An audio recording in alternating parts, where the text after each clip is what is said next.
All right, so we're diving into the Enlightenment today, and wow, I have to say, just going through all the stuff you sent, um, it's incredible how much there is to unpack here. Oh, yeah. But no worries, we're going to break it all down, make it easy to understand. Right. We'll explore what the Enlightenment was all about, who the major players were, and why it still matters, even today, like centuries later. Yeah, absolutely. It really does still impact us. Definitely. In fact, I've heard people describe the Enlightenment almost like a software update, Okay. for like the human mind. It was this huge shift, right? From just blindly accepting tradition and whatever authority figures said to like embracing reason, logic, and evidence.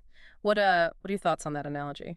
I mean, I think that's an interesting way to look at it. Yeah. If you think about like the problems with the old system, I guess you could say like unquestioning acceptance of dogma was a big one. Right. And like relying on superstitions, really limiting individual thought and expression. Yeah.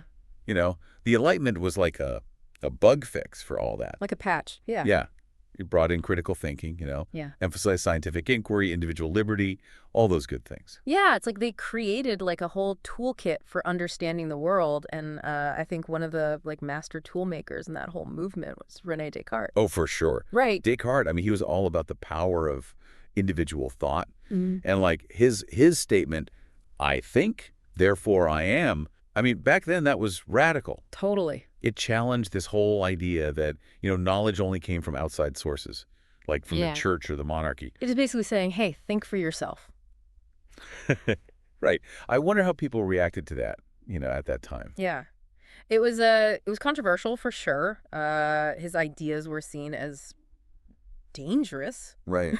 to the established order, but they were inspiring. It inspired others to question things, to look for new ways of understanding the world. So Descartes kind of planted those seeds of doubt, and then John Locke came along, kind of like shook things up even more. Yeah, absolutely. Right. Locke, he took those ideas about individual reason Mm-hmm. and he applied them to politics. He argued that everybody has these natural rights, Mm-hmm. to life, liberty, and property. And he believed that any government, should be based on consent, like the people's consent. And those ideas had a really big impact, don't you think? Oh, they were huge, Yeah. revolutionary. I mean, his ideas about individual rights and limited government, like those directly influenced the American Revolution. It's incredible to see how those ideas, from way back in the 1600s are still like reflected in, the democracies we have today. Yeah, absolutely. Pretty amazing. It speaks to just how powerful those concepts are that they lasted this long. Totally. So we have these like philosophical giants like Descartes and Locke, paving the way. But the Enlightenment wasn't just about philosophy, right? It was also this like time of huge scientific progress. Oh, yeah. I mean, definitely there was just like this explosion of new discoveries. Yeah. It completely changed how we understood the universe. It's like suddenly everybody's got their lab coat on, right? They're experimenting, discovering like new things left and right. Right. And of course, we can't talk about this period without mentioning Isaac Newton. I mean, Newton's work was like, it was groundbreaking, on gravity, laws of motion. I mean, he helped us understand how the planets move. Wow. And his work with optics led to all these advancements in telescopes and other instruments. It's amazing like how much of our understanding of the world today comes from these Enlightenment thinkers. And there were so many others making important contributions. What about Diderot and his encyclopedia? Oh, the encyclopedia. Yeah, that was a massive project. Yeah. Like he was trying to collect like all of human knowledge into one place. Yeah. It really became like this symbol of, the Enlightenment's thirst for knowledge, this belief in the power of It education. was like the Google of its time, right? Yeah. This massive like database of information that anyone could like access. Yeah. And it democratized knowledge, Yeah. in a way that had never been done before. And that idea of like democratizing knowledge goes hand in hand with another key figure from the Enlightenment, Voltaire. Oh, yeah. Right. Voltaire, he was like this fierce advocate for free speech, for expression. He believed everyone should be able to question everything, even people in authority. He was like a champion of critical thinking, right? Absolutely. And his writing, it was so influential. Yeah. It shaped public opinion. It challenged, the way things were. He definitely didn't shy away from controversy. And it seems like that was kind of a theme in the Enlightenment, right? Like pushing boundaries, Yeah. challenging the traditional ways of thinking. Yeah. And that kind of brings us to Immanuel Kant. Kant. Yeah. He's often considered one of the most important thinkers of the Enlightenment, but he can be a little bit tough to grasp. Yeah, he's a little more complex than, say, Descartes, right? Yeah, I mean, Kant, he really dives deep into the nature of knowledge itself. Mm. Like, he argued that our minds, they aren't just blank slates. Oh, interesting. We're born with these, like, innate ways of understanding the world that actually shape our experiences. So it's not just about, like, the information we receive, but, like, how our brains process it. Exactly. And Kant's work has had such a huge influence on philosophy and just how we think about the relationship between like our minds and the world around us. So it's remarkable, right? To see all these different threads of thought, like weaving together during the Enlightenment from Descartes to Locke to Newton to Diderot to Voltaire to Kant. I mean, it seems like this period was like a major turning point in human history. It really was. Yeah. I mean, it's hard to overstate the impact of the Enlightenment. Mm-hmm. It was this time of just incredible intellectual like energy activity that led to modern science, to democracy, and to how we understand individual rights and freedom today. And it all culminated in some pretty big real-world events, like the American and French Revolution. Absolutely. I mean, those revolutions were a direct result of Enlightenment thinking. Yeah. Like those ideas about liberty, about equality, and the right to govern yourself. Yeah. They took root, and they led to profound, like, social and political change. Yeah, it's wild to think about those ideas about liberty and like self-government that were, once just being discussed in those fancy French salons actually sparked real revolutions. Yeah. Yeah, it really shows how powerful ideas can be, how much they can shape the world. And, those revolutions weren't just like isolated things. Right. They really sparked a wave of change, globally. It's like that Enlightenment software update we were talking about before. It started spreading from person to person, from mind to mind. Right. And eventually like it rewrote the rules of the whole system. How do you think those ideas like spread so far? How did they take root in different cultures and, in different situations? That's a fascinating question. It wasn't, a simple process. It involved, books being passed around, pamphlets, intellectuals traveling, and just, new ways of communicating developing. Right. And of course, those ideas, changed a bit, as they encountered different cultures and different social structures. So it wasn't just like a one-size-fits-all kind of thing, right? Right, exactly. The Enlightenment looked different, depending on where you were in the world. Exactly. Yeah. And that's one of the reasons why studying the Enlightenment is so interesting and complex, Yeah. that to think about the global impact of these ideas, Yeah. how they were understood and used in different places. We've talked a lot about like the positive side of the Enlightenment. Yeah.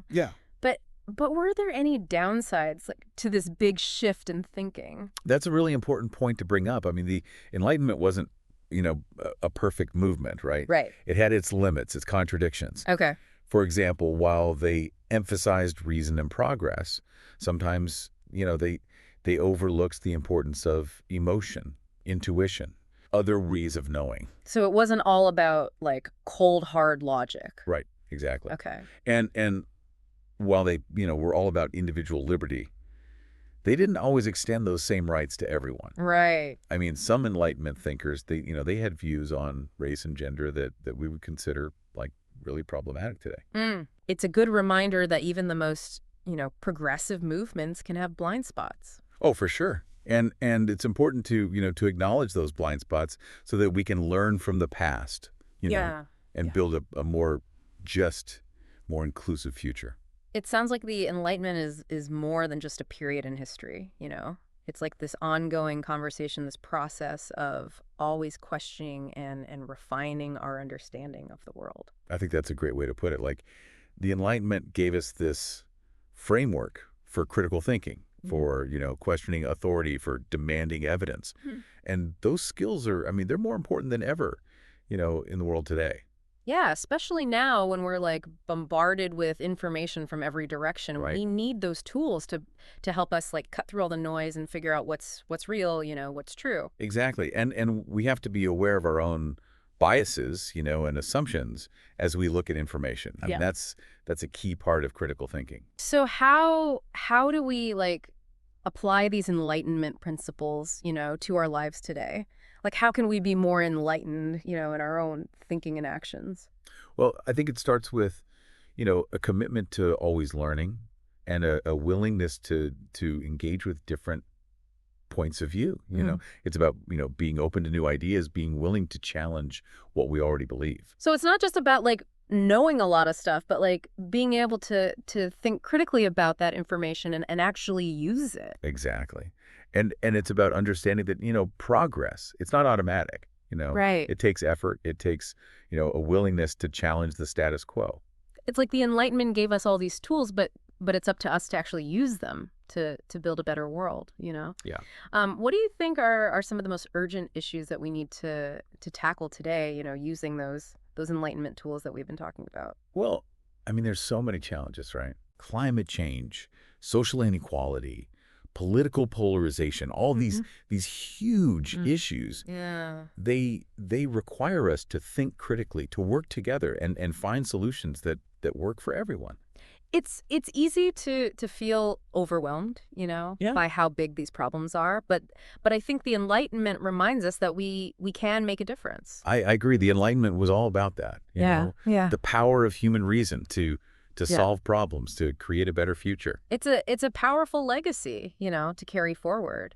Yeah. But as we've talked about, the Enlightenment wasn't perfect. Right. So how do we kind of reconcile those contradictions? How do we honor what the Enlightenment gave us while also acknowledging its limitations? That's a question that historians and philosophers are still working on. Yeah. I think part of it is understanding the historical context. Okay. We have to understand that these thinkers, they were products of their time, and that came with limitations. So we need to be, critical of their ideas, but also try to understand, where they were coming from. Exactly. And we have to be willing to have those tough conversations. About the parts of the Enlightenment that were problematic. Right. We can't just ignore them. We have to face them head on and learn from them. It's like we're taking that software update and like debugging it, Yeah. right? Fixing the glitches so it can run better.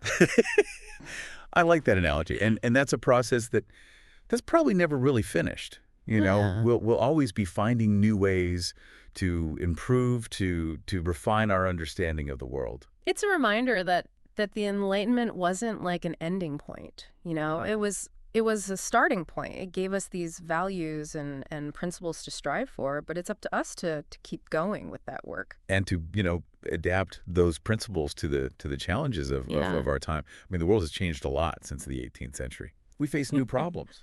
And we need new solutions. Right. But I think the spirit of the Enlightenment, that commitment to reason, to progress, to individual liberty, it can still guide us. Yeah, so it's about taking those ideals and making them our own, finding ways to use them to solve the issues we face now. Exactly. And it's about understanding that the work of the Enlightenment is never really done, Right. It's this ongoing thing, this self-reflection, questioning, striving for a better world. It sounds like we're all part of this big experiment, Yeah. This effort to understand ourselves and the world. I think that's a beautiful way to put it. And it's a reminder that we all have a role to play in shaping the future. Absolutely. Each of us can contribute to that conversation about what it means to be enlightened, to be informed, to be engaged citizens in this complex world. So where do we go from here? How do we keep that Enlightenment spark alive? I think it starts with curiosity. Uh, We have to keep asking questions, keep exploring, keep learning. Yeah.